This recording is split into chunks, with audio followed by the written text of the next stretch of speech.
Good morning and welcome to my basement. I'm Pastor Bill Hennessy, and may the 4th be with you.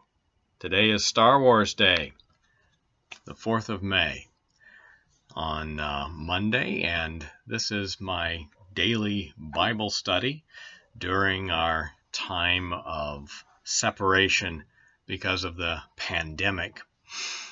And I'm using the daily lectionary readings that can be found on the PCUSA website, pcusa.org. And if you go there, you can do a search for daily lectionary readings and find the readings that I'm using. Today is a passage from the Gospel of Matthew, a very familiar one. So we're going to use that gospel reading. It is the Matthew 5, verses 1 through 10. When Jesus saw the crowds, he went up the mountain, and after he sat down, his disciples came to him. Then he began to speak and taught them, saying, "Blessed are the poor in spirit, for theirs is the kingdom of heaven. Blessed are those who mourn, for they will be comforted. Blessed are the meek, for they will inherit the earth. Blessed are those who hunger and thirst for righteousness, for they will be filled. Blessed are the merciful, for they will receive mercy. Blessed are the pure in heart, for they will see God. Blessed are the peacemakers, for they will be called children of God. Blessed are those who are persecuted for righteousness' sake, for theirs is the kingdom of heaven." So, the Beatitudes, we all know them.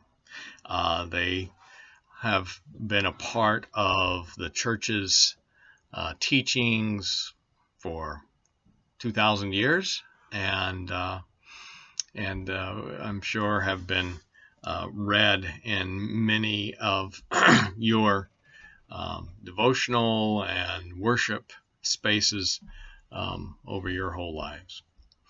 So as I've thought about this, and because I am a huge fan of Star Wars, what this brought to mind for me was the episode, the movie The Empire Strikes Back, when young Luke Skywalker is told to go to the Dagobah system and find Yoda, where he will learn the ways of the Force from the Jedi Master Yoda.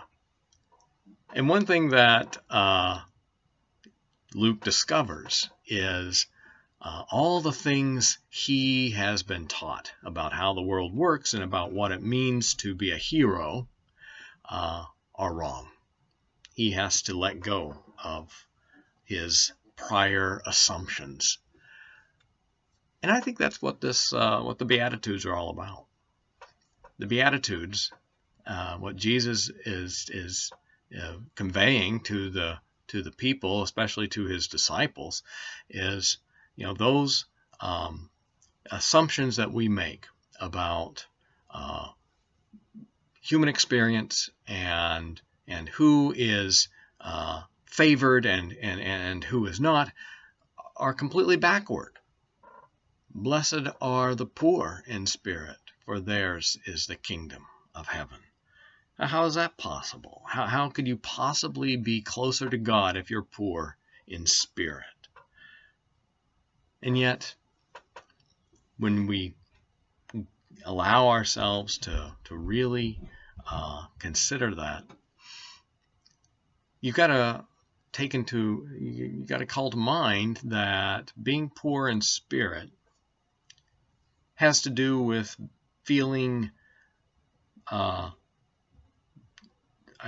separated from God. It means having your life sort of pulled out from under you and hitting the bottom. And it's there that we are able to experience God's presence in our lives because there are no other distractions left. We have no other alternatives that we so easily use to keep God at bay. So when you're the poor in spirit, that's when God is able to work on you and to move in your life in such a way that you can be transformed.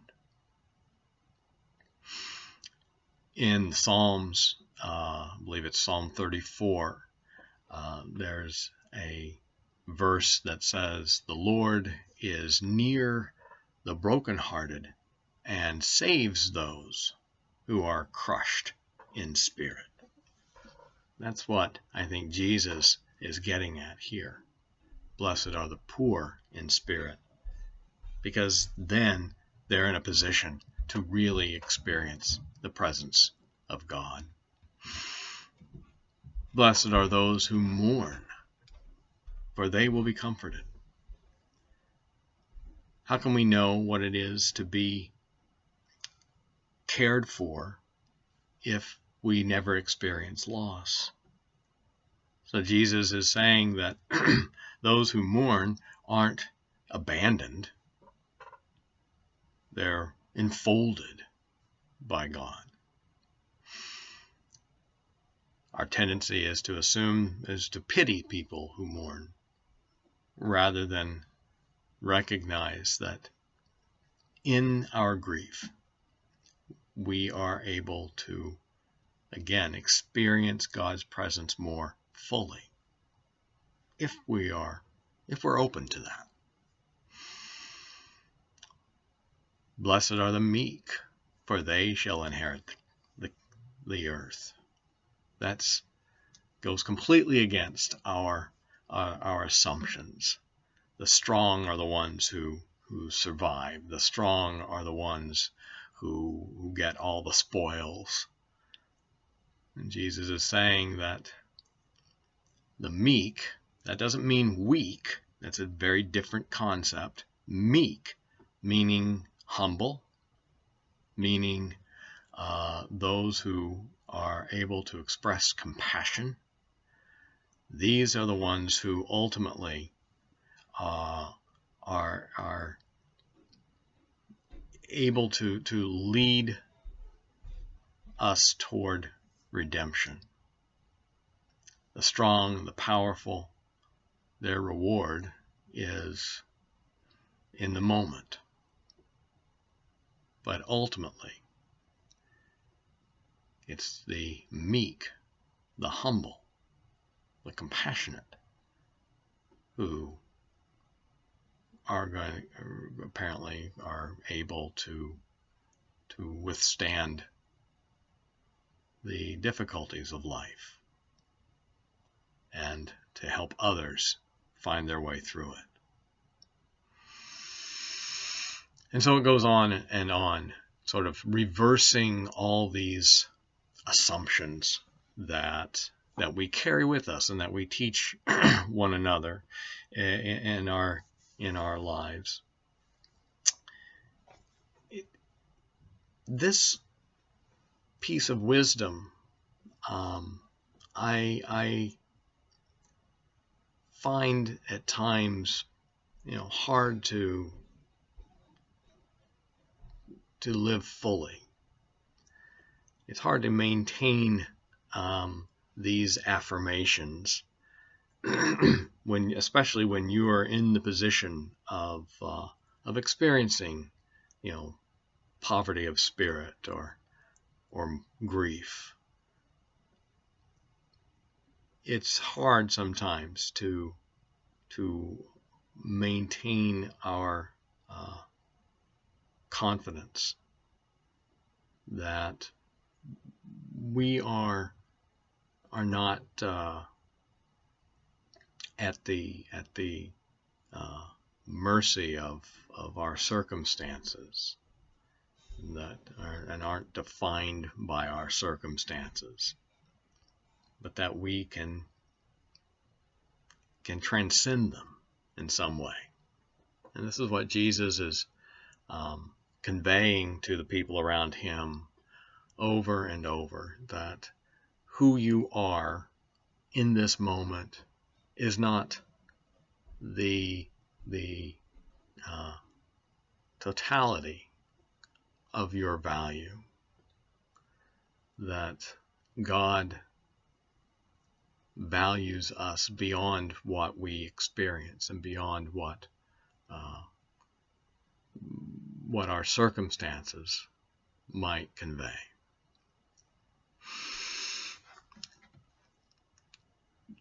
Understanding that and being able to to embrace that is the challenge that I think Jesus places before us in his ministry to the people around him. He is continually encouraging folks to look within themselves, to find within themselves the faith they need. And what does he say to everyone who receives healing from him? He says, your faith has made you well. Your faith, what is within you, is what has made it possible for you to experience the healing you need. We carry that within us. This past Sunday, I quoted one of the desert fathers from the 7th century, Isaac the Syrian. I think I have that booklet somewhere nearby.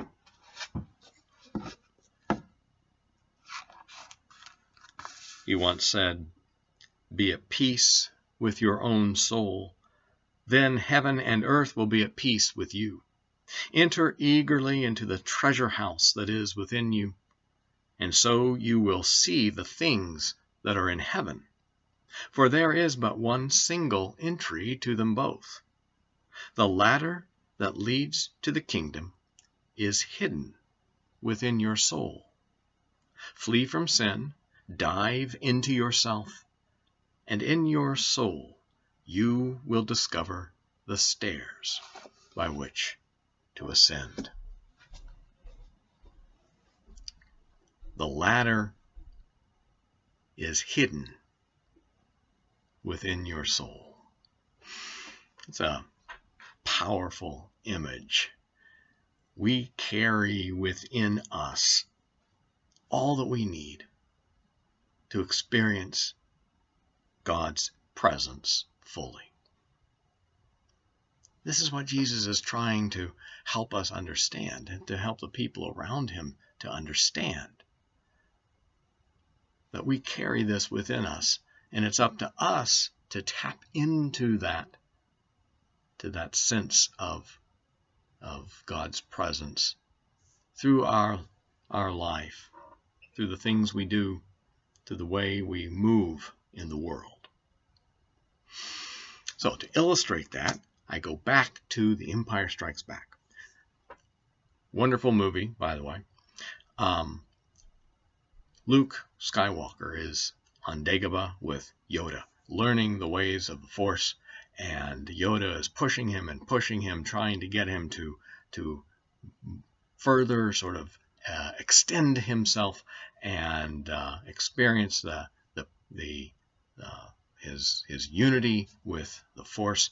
And at one point, because when he landed on this planet, he landed in a bog, and his ship sort of sunk into a swamp.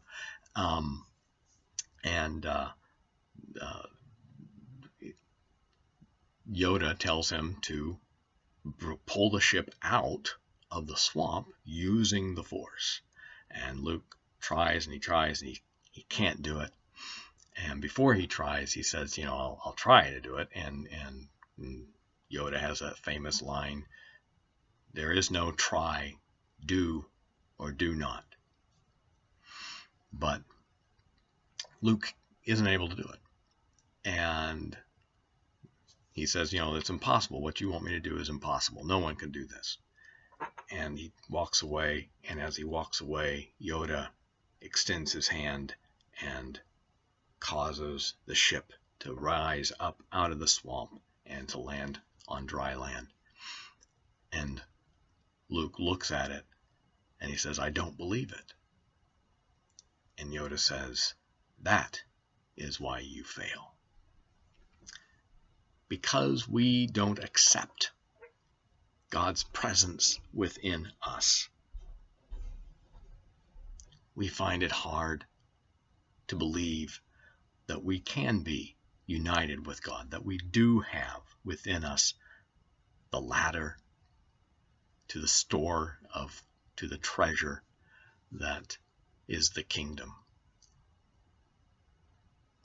Until we can accept that, until we can accept the affirmations of the Beatitudes, we will always find that we fail to experience God's presence fully. So our challenge today and every day, I think, is to allow ourselves to live into the truth of these claims about us, that we are blessed, that we are favored, that we are honored for our weaknesses, for our desires for righteousness, for our efforts as peacemakers. We are honored, blessed, favored for these things. And so we must seek them within us and seek to live out of them in the world. Well, friends, I hope you have a good Star Wars day. Hope you have a chance to see one or two of the movies. I don't think I will today, but maybe tonight.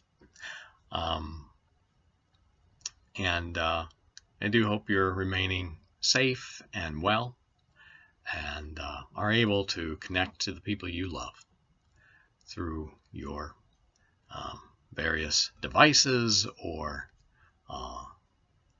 maybe through a phone call or whatever works best, and that you're experiencing God's peace in your life.